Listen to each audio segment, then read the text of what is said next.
Well, hello Internet and welcome to my How to Code PHP tutorial. This is part 3. Today I'm going to cover switch, for, while, do while, and how to include files in your PHP code. If you must perform long if conditional tests, you may prefer to use a switch conditional test. The switch conditional test checks the value it is passed for equality to predefined values and then performs the most appropriate set of statements. Here is the basic format of a PHP switch statement. Here you pass the switch statement a variable. No condition is performed within the brackets that precede the switch keyword. Then we check if the value of that variable is equal to the value that precedes the case statement. If it does, then the actions that follow are executed until the break statement is executed. The break statement moves execution of statements out of whatever loop that is currently executed.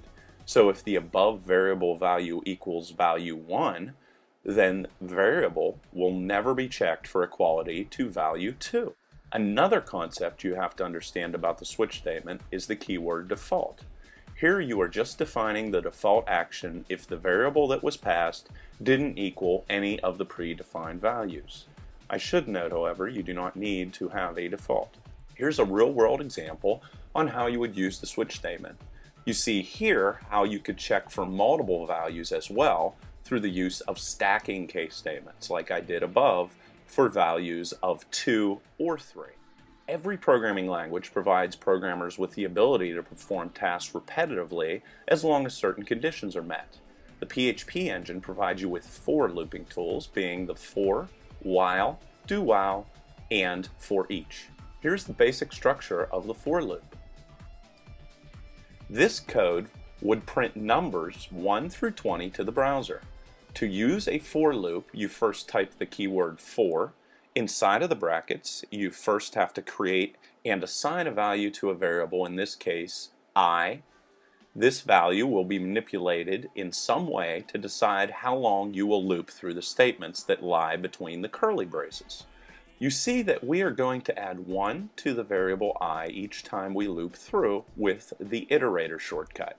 After we assign an initial value to I, we define how long we will loop with some conditional statement. In this case, till the variable I is less than or equal to 20. A while loop can be used in much the same way as the for loop. Here is its basic structure. This, like the for loop, prints the numbers 1 through 20 to the browser. To create a while loop, you must define the conditions under which you will perform the actions between the curly braces. You can see the iterating statement is found within the body of the loop. You would use a do while loop when you want to guarantee the statements within the curly braces are executed at least one time. This is guaranteed because the condition is checked after the first iteration. Here is the structure of a do while loop. Here we will first run through all the statements between curly braces. The last statement iterates the variable I, and we check if the required conditions are being met and whether we should continue looping with the statement while, followed by inside of brackets the variable I, followed by less than or equal to 20. Most of the time you will pull PHP code into your web pages instead of typing them in directly.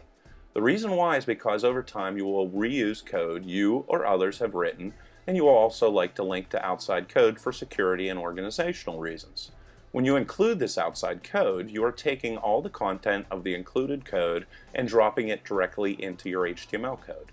You can include code with the following 2 statements. Here, I am going to use the require once code, and it grabs and places the code into the web page. And then I'm using the include once function, and it'll make sure the code isn't accidentally inserted more than one time. Well, that's the end of part 3 of my How to Code PHP tutorial. Join me next time when I will go over functions, to describe to you what scope means, cover date and time functions built into PHP, and cover a whole bunch about databases. Till next time.